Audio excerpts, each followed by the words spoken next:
ꯃꯌꯥꯝꯒꯤ ꯅꯨꯡꯉꯥꯏꯅꯕꯒꯤꯗꯃꯛ ꯂꯩꯖꯔꯤꯕ ꯃꯈꯜ ꯃꯊꯦꯜ ꯃꯅꯤꯄꯨꯔꯤ ꯆꯦꯅꯦꯜꯅ ꯃꯌꯥꯝꯕꯨ ꯏꯀꯣꯛꯂꯣꯟꯅ ꯈꯣꯏꯔꯝꯖꯔꯤ। ꯉꯁꯤ ꯑꯃꯨꯛ ꯃꯌꯥꯝꯒꯤ ꯃꯐꯝꯗ ꯃꯅꯤꯄꯨꯔꯤ ꯍꯣꯔꯔ ꯁ꯭ꯇꯣꯔꯤ ꯑꯃꯃꯨꯛ ꯄꯨꯗꯨꯅ ꯂꯥꯛꯆꯔꯤ। ꯍꯣꯔꯔ ꯁ꯭ꯇꯣꯔꯤ ꯑꯁꯤꯒꯤ ꯃꯃꯤꯡ ꯃꯥꯏꯕ ꯐꯨꯝꯈꯤꯕ ꯃꯐꯝ। ꯍꯥꯏꯔꯤꯕ ꯋꯥꯔꯤ ꯑꯁꯤ ꯍꯤꯡꯂꯤꯕ ꯑꯃꯗꯤ ꯁꯤꯈ꯭ꯔꯕ ꯀꯅꯥꯒꯨꯝꯕꯤ ꯑꯃꯠꯇꯒ ꯃꯔꯤ ꯂꯩꯅꯖꯗꯦ। ꯑꯏꯕꯅ ꯋꯥꯈꯜꯅ ꯁꯥꯒꯠꯆꯗꯨꯅ ꯃꯌꯥꯝꯒꯤ ꯉꯥꯏꯍꯥꯛ ꯅꯨꯡꯉꯥꯏꯅꯕꯒꯤꯗꯃꯛꯇ ꯁꯦꯝꯖꯕ ꯋꯥꯔꯤꯅꯤ।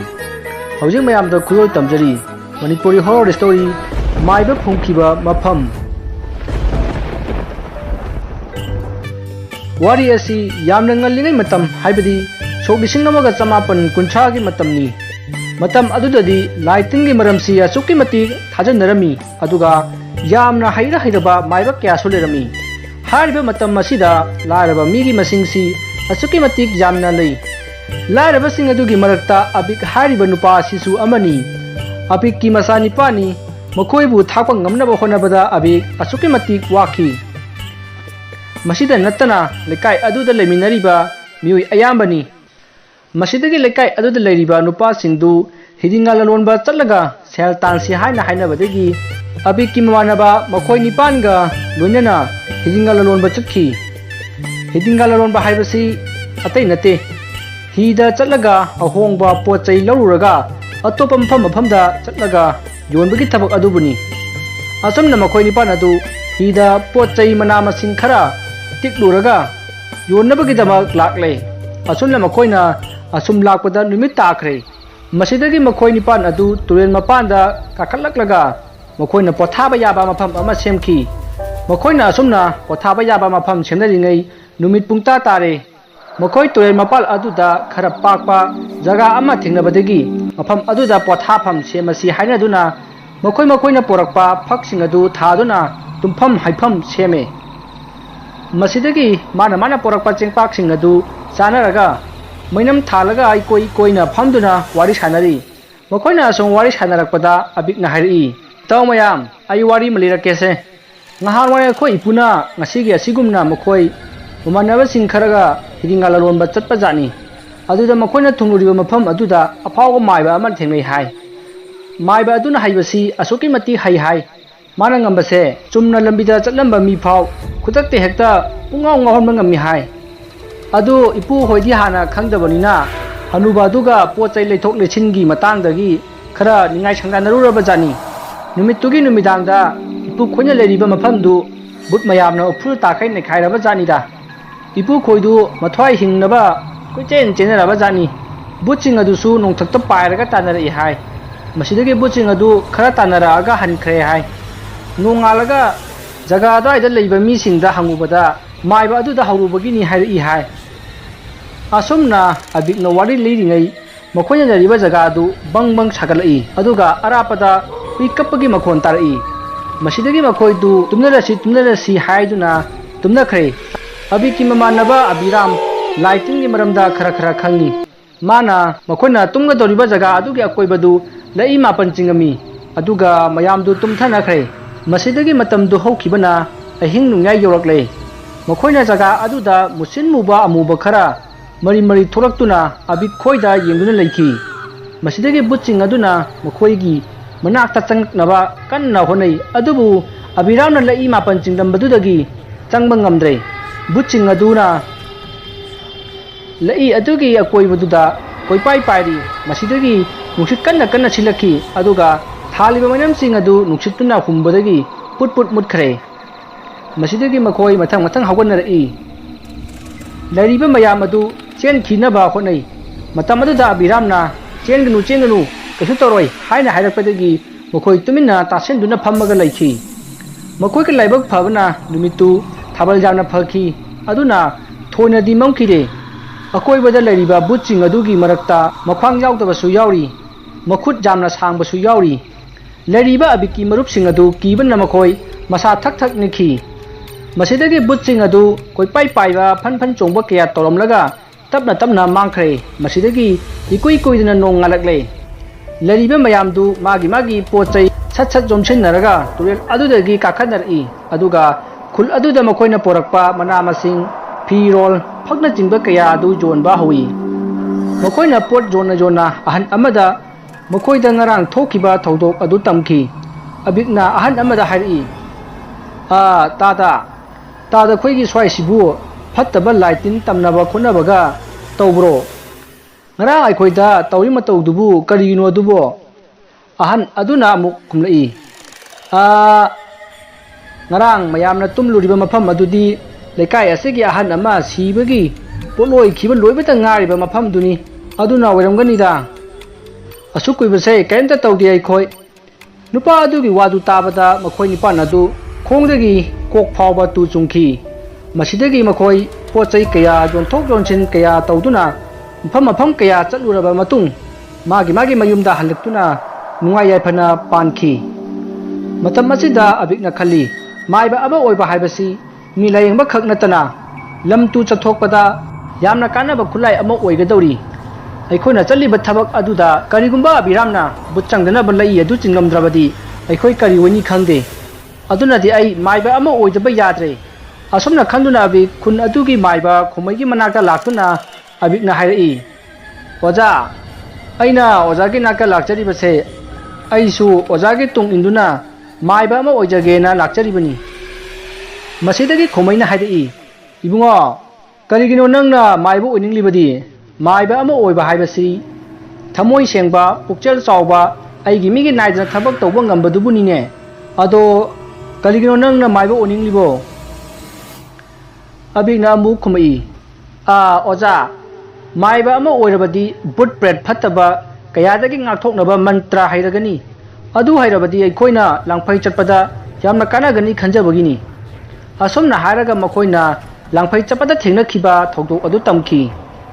ꯃꯁꯤꯗꯒꯤ ꯃꯥꯏꯕ ꯈꯣꯃꯩꯅ ꯍꯥꯏꯔꯛꯏ, ꯆꯨꯝꯃꯤ ꯍꯩ ꯑꯇꯣ, ꯅꯪꯅ ꯍꯥꯏꯕꯗꯣ꯫ ꯑꯃꯥꯏꯕ ꯍꯥꯏꯕꯁꯦ ꯑꯅꯥ ꯑꯌꯦꯛ ꯀꯌꯥ ꯌꯦꯡꯕꯇ ꯅꯠꯇꯅ ꯑꯩꯈꯣই ꯏꯁꯥꯕꯨꯁꯨ ꯇꯤꯟꯃꯨ ꯂꯥꯏꯃꯨ ꯀꯌꯥꯗꯒꯤ ꯉꯥꯛꯊꯣꯛꯆꯕ ꯉꯝꯂꯤꯕꯅꯤꯅꯦ꯫ ꯑꯗꯨꯕꯨꯅꯦ, ꯃꯥꯏꯕ ꯑꯃ ꯑꯣꯏꯕ ꯍꯥꯏꯕꯁꯦ ꯌꯥꯝꯅ ꯋꯥꯈ꯭ꯔꯕ ꯖꯥꯠꯅꯤꯀꯣ꯫ ꯑꯃꯥꯏꯕ ꯑꯩꯈꯣꯏꯁꯨ ꯇꯤꯟꯃꯨ ꯂꯥꯏꯃꯨ ꯁꯔꯣꯏ ꯉꯥꯔꯣꯏ ꯂꯥꯏ ꯐꯠꯇꯕꯅ ꯒꯥꯗꯤ ꯀꯣꯏꯁꯦꯟ ꯁꯦꯟꯅꯗꯨꯅ ꯂꯩꯔꯤꯕꯅꯤ, ꯍꯥꯠꯀꯗꯕꯒꯤ ꯑꯆꯦꯡꯕ ꯇꯟꯖꯥ ꯉꯥꯏꯗꯨꯅ ꯂꯩꯔꯤꯕꯅꯤꯅꯦ꯫ ꯁꯤꯕꯤ ꯑꯋꯥꯡꯒꯤ ꯅꯣꯏ ꯇꯥꯗ ꯄꯨꯍꯤꯟꯗ꯭ꯔꯣꯗꯨ ꯅꯪꯁꯨ ꯈꯪꯉꯤꯗꯅ, ꯃꯥꯁꯨ ꯑꯩꯉꯣꯟꯗ ꯃꯥꯏꯕ ꯑꯣꯏꯖꯒꯦ ꯍꯥꯏꯗꯅ ꯂꯥꯛꯑꯝꯃꯤ꯫ ꯃꯥꯁꯨ ꯂꯩꯇꯥꯏꯅꯕ ꯉꯝꯂꯛꯇꯕꯗꯒꯤ ꯍꯧꯖꯤꯛꯇꯤ ꯇꯝꯕ ꯉꯝꯗꯗꯅ ꯇꯣꯛꯈ꯭ꯔꯕꯁꯤꯅꯤ꯫ ꯑꯗꯣ ꯑꯇꯣ ꯅꯪꯕꯨ ꯃꯥꯏꯕ ꯑꯩꯈꯣꯏꯒꯤ ꯆꯠꯅ ꯀꯥꯡꯂꯣꯟꯁꯤꯡ ꯑꯁꯤ ꯉꯥꯛꯄ ꯆꯠꯄ ꯉꯝꯒꯗ꯭ꯔꯅꯦ? ꯃꯁꯤꯗ ꯑꯕꯤꯛꯅ, ꯑꯣꯖꯥ, ꯑꯩ ꯉꯝꯕ꯭ꯔꯥ ꯌꯦꯡꯖꯒꯦ꯫ ꯃꯁꯤꯗ ꯃꯥꯏꯕ ꯈꯣꯃꯩꯅ ꯍꯥꯏꯔꯛꯏ, ꯍꯦꯔꯥ ꯏꯕꯣ, ꯉꯝꯅꯤ ꯍꯥꯏꯌꯨꯗꯅ ꯑꯇꯣ꯫ ꯉꯝꯅꯕ ꯅꯪꯒꯤ ꯃꯥꯃꯟꯅ ꯇꯥꯛꯀꯗꯧꯔꯤꯕꯅꯤꯅꯦ꯫ ꯑꯩꯅ ꯁꯨꯝ ꯌꯦꯡꯕꯗ ꯅꯪꯁꯦ ꯃꯥꯏ ꯄꯥꯛꯀꯗꯕ ꯃꯥꯜꯂꯤꯅꯦ꯫ ꯑꯕꯤꯛꯇꯨ ꯑꯃꯥꯏꯕ ꯈꯣꯃꯩꯒꯤ ꯋꯥ ꯇꯥꯕꯗ ꯌꯥꯝꯅ ꯍꯔꯥꯎꯅ ꯍꯥꯏꯔꯛꯏ, ꯑꯣꯖꯥꯅ ꯑꯩꯕꯨ ꯃꯥꯏ ꯄꯥꯛꯅꯕ ꯈꯔ ꯇꯥꯛꯄꯤꯌꯨ, ꯑꯩ ꯄꯨꯅꯦꯝꯖꯔꯤ ꯑꯣꯖꯥ꯫ ꯑꯃꯥꯏꯕ ꯈꯣꯃꯩꯅ, ꯌꯥꯔꯦꯗ, ꯂꯦꯡꯈꯠꯂꯣ, ꯁꯨꯝꯗꯧꯔꯣ꯫ ꯍꯟꯗꯛ ꯂꯥꯛꯂꯤꯕ ꯏꯉꯥꯒꯤ ꯅꯤꯅꯤ ꯄꯥꯟꯕ ꯏꯔꯥꯏ ꯅꯨꯃꯤꯠꯀꯤ ꯑꯌꯨꯛꯁꯤꯗ ꯀꯕꯣꯛ ꯈꯣꯏꯗꯨꯝ ꯈꯔ, ꯎꯆꯥꯟ ꯈꯔ, ꯇꯤꯀꯤ ꯈꯔ ꯄꯨꯔꯒ ꯂꯥꯛꯑꯣ꯫ ꯑꯗꯨꯒ ꯑꯩꯅ ꯂꯥꯛꯂꯤꯕ ꯂꯥꯏꯅꯤꯡꯊꯧ ꯆꯦꯡꯖꯦꯡ ꯂꯥꯛꯄꯒꯤ ꯈꯨꯕꯝꯗ ꯆꯪꯖꯗꯨꯅ ꯑꯃꯥꯏꯕ ꯑꯣꯏꯅꯕ ꯄꯨꯅꯦꯝꯖꯔꯁꯤꯀꯣ꯫ ꯑꯁꯨꯝꯅ ꯑꯃꯥꯏꯕ ꯈꯣꯃꯩꯅ ꯍꯥꯏꯔꯛꯄꯗꯒꯤ ꯑꯕꯤꯛ ꯌꯥꯝꯅ ꯍꯔꯥꯎꯅ ꯃꯌꯨꯝꯗ ꯍꯜꯂꯛꯂꯦ꯫ ꯁꯣꯝꯗ ꯑꯃꯥꯏꯕ ꯈꯣꯃꯩꯅ ꯈꯜꯂꯤ, ꯑꯕꯤꯛ ꯍꯥꯏꯔꯤꯕ ꯅꯨꯄꯥꯁꯤ ꯑꯔꯥꯏꯕ ꯃꯤꯗꯤ ꯑꯣꯏꯔꯣꯏꯗꯧꯔꯤ, ꯈ꯭ꯋꯥꯏꯗꯒꯤ ꯁꯥꯊꯤꯕ ꯑꯃꯥꯏꯕ ꯑꯃ ꯑꯣꯏꯔꯛꯀꯗꯧꯔꯤꯅ꯫ ꯃꯥꯅ ꯑꯐꯕ ꯊꯕꯛꯂꯣꯝꯗ ꯆꯠꯊꯔꯛꯂꯕꯗꯤ ꯐꯩ, ꯑꯗꯨꯕꯨ ꯐꯠꯇꯕ ꯊꯕꯛꯂꯣꯝꯗ ꯆꯠꯊꯔꯛꯂꯕꯗꯤ ꯂꯩꯕꯥꯛ ꯑꯁꯤ ꯇꯨꯔꯩ ꯏꯔꯩ ꯆꯦꯟꯒꯗꯧꯔꯤꯕꯅꯤꯅꯦ꯫ ꯀꯔꯝꯅꯣ ꯑꯗꯨꯕꯨ ꯌꯦꯡꯕ ꯍꯥꯏꯗꯨꯅꯤ꯫ ꯇꯝꯕꯤꯔꯅꯤ ꯍꯥꯏꯈ꯭ꯔꯕꯅꯤꯅ ꯇꯝꯕꯤꯕ ꯇꯥꯔꯦꯗꯅ꯫ ꯑꯁꯨꯝꯅ ꯈꯣꯃꯩ ꯄꯨꯛꯅꯤꯡꯗ ꯑꯕꯤꯛꯀꯤ ꯃꯔꯝꯗ ꯆꯤꯡꯅꯕ ꯈꯔꯗꯤ ꯂꯩꯈꯤ꯫ ꯃꯁꯤꯗꯒꯤ ꯃꯇꯝ ꯈꯔ ꯍꯧꯈ꯭ꯔꯦ꯫ ꯑꯃꯥꯏꯕ ꯈꯣꯃꯩꯅ ꯑꯕꯤꯛꯄꯨ ꯃꯥꯏꯕ ꯇꯝꯕꯤꯅꯕꯒꯤ ꯂꯥꯏꯗ ꯄꯨꯅꯦꯝꯖꯅꯕꯒꯤ ꯅꯨꯃꯤꯠ ꯑꯗꯨ ꯌꯧꯔꯛꯇꯨꯅ ꯑꯕꯤꯛ ꯑꯃꯥꯏꯕ ꯈꯣꯃꯩꯒꯤ ꯃꯅꯥꯛꯇ ꯂꯥꯛꯂꯦ꯫ ꯑꯁꯨꯝꯅ ꯑꯃꯥꯏꯕ ꯈꯣꯃꯩ ꯑꯃꯗꯤ ꯑꯕꯤꯛ ꯃꯈꯣꯏ ꯑꯅꯤ ꯑꯃꯥꯏꯕ ꯈꯣꯃꯩꯅ ꯂꯥꯠꯆꯔꯤꯕ ꯂꯥꯏꯅꯤꯡꯊꯧ ꯆꯦꯡꯖꯦꯡ ꯂꯥꯛꯄꯒꯤ ꯈꯨꯕꯝꯗ ꯆꯪꯉꯛꯏ꯫ ꯃꯇꯝ ꯑꯁꯤꯗ ꯑꯀꯟꯕ ꯅꯨꯡꯁꯤꯠ ꯁꯤꯠꯂꯛꯈꯤ꯫ ꯃꯀꯨꯁꯤꯡꯅ ꯂꯥꯛꯅ ꯈꯣꯡꯂꯤ꯫ ꯈꯪꯍꯧꯗꯅ ꯅꯣꯡ ꯃꯪꯁꯤꯜꯂꯛꯇꯨꯅ ꯈꯥꯛꯄ ꯂꯥꯎꯕ ꯀꯌꯥ ꯇꯧꯔꯛꯏ꯫ ꯀ꯭ꯋꯥꯛ ꯀꯌꯥꯅ ꯅꯥꯍꯦꯗꯨꯅ ꯈꯣꯡꯂꯤ꯫ ꯇꯧꯔꯤꯕ ꯃꯇꯧ ꯑꯗꯨꯗ ꯑꯃꯥꯏꯕ ꯈꯣꯃꯩꯅ ꯈꯪꯏ, ꯃꯥꯒꯤ ꯃꯅꯥꯛꯇ ꯃꯥꯏꯕ ꯇꯝꯖꯒꯦ ꯍꯥꯏꯗꯨꯅ ꯂꯥꯛꯂꯤꯕ ꯑꯕꯤꯛꯁꯤ ꯑꯔꯥꯏꯕ ꯃꯥꯏꯕ ꯑꯃ ꯑꯣꯏꯔꯔꯣꯏ, ꯂꯥꯏꯕꯨ ꯉꯝꯕ ꯑꯃꯥꯏꯕ ꯑꯃ ꯑꯣꯏꯔꯒꯅꯤ꯫ ꯑꯗꯨꯕꯨ ꯃꯥꯅ ꯑꯐꯕ ꯈꯛ ꯇꯧꯔꯛꯑꯣꯏ ꯍꯥꯏꯕ ꯈꯣꯃꯩꯅ ꯈꯪꯏ꯫ ꯑꯗꯨꯕꯨ ꯃꯍꯥꯛꯅ ꯑꯕꯤꯛꯄꯨ ꯃꯥꯏꯕ ꯇꯝꯕꯤꯔꯒꯦ ꯍꯥꯏꯅ ꯈꯟꯈꯤ꯫ मसेगी मरमदी माइबा खोमैना मतम कुइना होनदुना लाकपा माइ सुंपाक पाखिदबा थबक अमा अबिकना सोयदना ngamgadori मरम असिना माइबा खोमैना अबिकपु माइबा तंबिबगी वाखन खनखिबनी अदुबु लयामनदी अबिकपु अमाइबा ओहेंदनबा खुदम चांगदम कया पीरी मधु पुनमक खंगना खंगना अमाइबा खोमैना अबिकपु माइबा तंबिकी असमना नुमित्तु माइबा खोमैना अबिकपु लानिंथौ चेंजेंग लाकबु पुनेम जहलमी असुमना अबिक माइबगी मंत्र कया तंबीबा हौख्रे मसिदगी अबिक अंगकपा मवोंगदा जरा जरा हाइकलई लेकाई खुल्लदुदा माइबा अबिक हाइना यामना ममिंग चटपा माइबा अमा ओयरकले असुमना अबिक मीगी मसादा नाबा अनाबा खुदिमक लायेंग ngamlakle masida natana laiwok tilwokpa laitinaba kayasu mana ngamdaba amata layatre masidagi abik ahenba shakti pamlakle abikna magi oja maiba khomaida hairi oja mina butchanaba haibase karino madu aisu yarodro masidagi khomaina abikta tapna hairi nangbo butchanaba pamrane abikna hoi oja ai butchanaba pami khomaina amuk नंबु बुट हाइबसी करिनो हाइबदी खंगब्रो अबिना मु ओजा आई खंगजदे बुट हाइबसीबु करिनो मासे मीगी थवाइदगी own खिबनि high चुमजालो Abhik इबो बुट हाइबसे मखल अहुम लै अमना मीगी थवाइदगी ओनबा बुट अमना सरोय ngaroi सिंगी बुट अदुगा अमना सरगा चचा खिगदबा असिबगी थवाइ अदु माइबा खोइना फारगा सिजिनबा बुट हारिबा मखन अहुम सि लैने अबिना मुहारी अदुदी करमबन ख्वाइदगी साथीगे ओजा खुमैना मखा तारई हारिबा बुट अहुम सिदा ख्वाइदगी साथीबा हारगदी सरोय ngaroi सिनी मखोइदी मखोइबु सानरिबा अमाइबा अदुबु मी उहंदना यौनिंग मफमदा पुदुना चलनबा फावबा ngami अदुबु ममांगदा हौखिबा माइबा सिंना ngamखिरे अंगमबुदी यावखि अदुबु तांगना थुई नंगबु ngamगद्राने अबिकना हारई ओजा आई सोदन ngamनबु होनजगे कमाने तौगदबनो हाइबदु ताकपि ओजा असमना मखोइ वारी सानखि माबा खोमैना हारिबा थबक असि माना फावबा ngamखिद्रबा थबकनि मसा फावबा सिगे तौबदगी सिनिंग चित्ते हिंहौबनि अदुक लुख्रबा थबक अदु अबिकता तौहन्नबगिदमक खोमैना हाइखि मसिगी मरमदी थबक अदुदा मी अमगी थवाई चंगदबा यादे अदुना मी अमगी थवाई अदु अबिक ओहेनलगे हाइना खनबदगी खोमैना अबिकपु अफावबा माइबा अमा ओइना सेमलिबसे असमना खोमैना यानी नंग आइगा तौसी हाइना हाइरकपदगी अबिकना करम्बा मतमदा करी तौगदबनो करी पोचंग चंगी हाइना हंगी मसिदा खोमैना अतै पोचंग दे राइबनी ख्वाइदगी मरु ओइबा अमा लै हाइना हाइरई अबिकना मदु करिनो हाइना हंगबदा खोमैना हाइरई थांगदि नुमिता सिबा मीगी मकुकी अस्ति अदु चंगनी हाइना हाइरई अबिकतु स्वाइ लावी मसिदगी अबिकना हाइरई ओजा अदुदी करमना कराइदगी लौगदौरिबा हाइना हंगबदा खोमैना हाइरई थांगदि नुमिता सिबा मी थियु अदुदगी हुरुगदबनी असमना खोमैना हाइबदगी अबिक अदु थांगदि नुमिता पोकपा मी सिरकपा ngaiduna लैखि मसिगी मतुंग नोंगमा इखंग खंगौदना थांगदि नुमिता सिबा नुपी अमा अबिकना थिंगरे मसिदगी माइबा खोमैगी मनाक्ता चेलक्तुना अबिकना पाप तमखि ओजा असिदा नुपी अमा सिहौरे अदो नुपादी नते यागद्रो माइबा खोमैना यानी तुमिन लयुने होरेन अहिंग लौरसी मागी अस्तिदु कदाइदा फुंखि हाइबदो येंहुरुचु चलु असुमना हाइरकपदगी अबिकना असिबा अदुगी मनाक्ता अमुखना लाक्तुना मतेंग पांगसिनरमी असिदगी मयामना अस्ति फुंखि मफम अदु अबिकना खंगहौरे मसिगी मतुंग अबिक थौरम लोदुना माइबा खोमैगी मनाक्ता लाक्तुना लैखि असुमना मतमदु हौखरे अहिंगी मतम ओरकले अमाइबा अबिक अमदी खोमै मखोय अनि तुमिन्ना अस्ति अदु लौबा लाखि असुमना लाक्पना मखोय मफम अदु यौरकले मतम असिदा लाई ओइबा सप्त्र खरा तौबा हौरकि मनाक अदवाइदा मुसिन मुबा कया अमा कोइचत चली अदुगा मीना तेंथा नावइबगी खोंजल कया अमा ताबा हौरई Abhik अमदी खोमै मखुत्ता मैनम अममम पाइनरगा ngasai asti phungkhiba mafam aduda चंगई मतम मसिदा सिख्रबा नुपी अदुगी थवाइना हाइरई नखोय अनिना अइगी अस्ति असिबु पुबिखिनु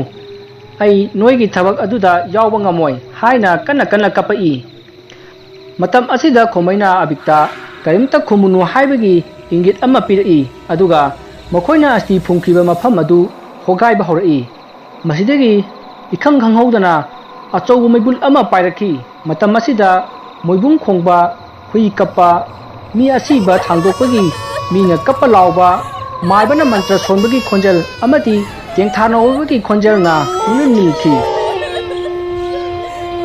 मसिदगी मैबुल अदुदगी मुचिन मुबा ममाई मैना ngरंग ngरंग चाकपा लाई खरा चोंथरक्तुना अबिक अमदि खोमैगी अकोइबदा फन फन चोंदुना क्वेचेन चेली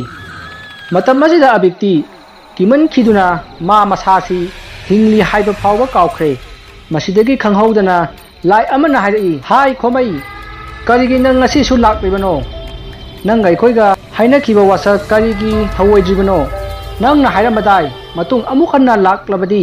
नंगी याइबी लोगजौ हाइना हाइखिबदाय हौजिति नंग याइबी लोगबा तारेदो हाइना हाइरई हाइनरिबा वाफम अदुदी अबिकती ताबा नते मसिदगी खोमैना हाइरई चुमी आइना नखोइदा मथंग लाक्लबदी अइगी थवाइ लोगजौ हाइना हाइ अदुबु हौजिक अइगा लाक्मिनरिबा नुपा असे अइगा हाइबा चप मानरबनी अदुना मागा अइगा मानबगुम्बनी मागी थवाइ ओइना पुबिख्रो हाइना हाइरई मसिदगी लाई अदुना हाइरई करी नसा कंजनबगीदमक मी हाटपा माइबा नंग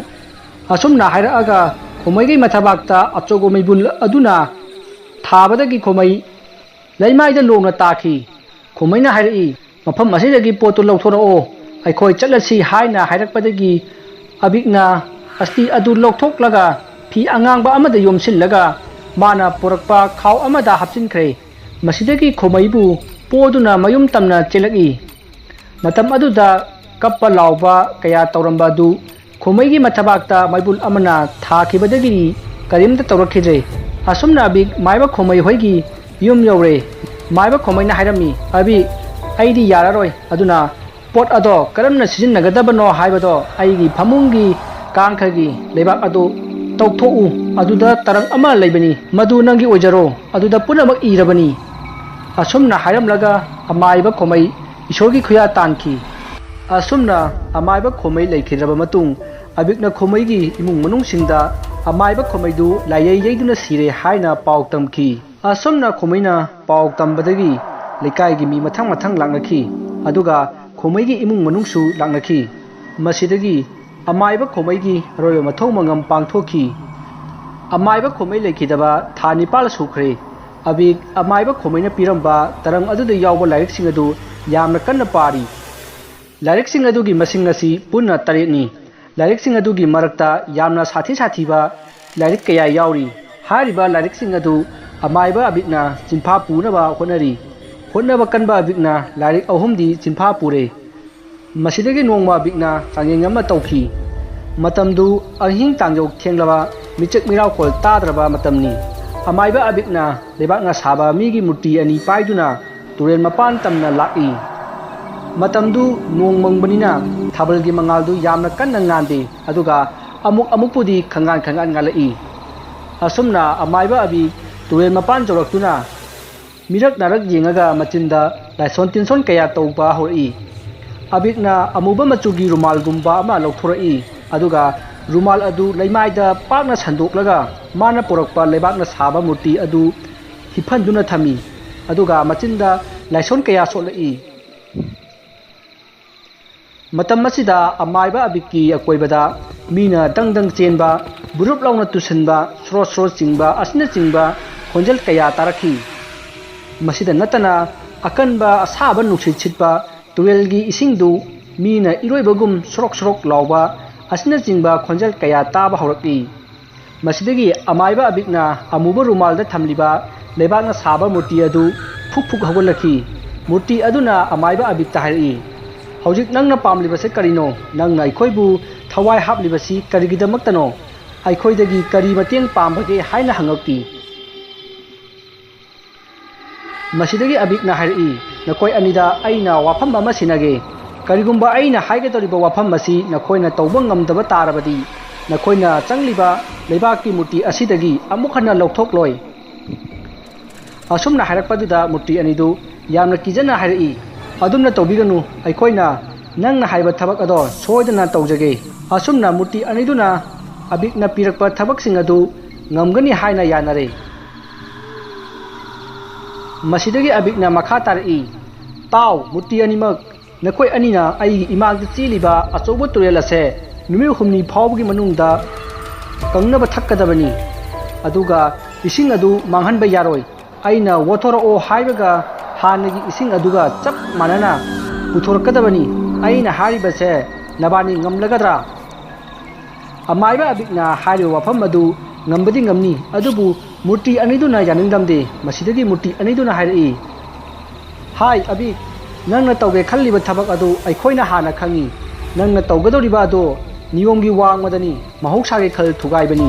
करिगुम नंगना महौसागे खल असि थुगाइरबदी नंग अफबा ओइरोय मीना लाई ओनगे खखनगनु असुमना मूर्ति अनिदुना चैरकपा अदुदा अबिकना यामना साउनिंगदुना माना हुरानखिबा मीगी अस्ति अदु हापगा सेंबा चै अमा लै चै अदुना मूर्ति अनिदुबु फुथरमी मूर्ति अनिदु खांगबा ngमदुना अमाइबा अबिक ताहरई फरे फरे अमाइबा अबिक नंगना हाइबा खुदिमक अखोइ तौरगे अदुबु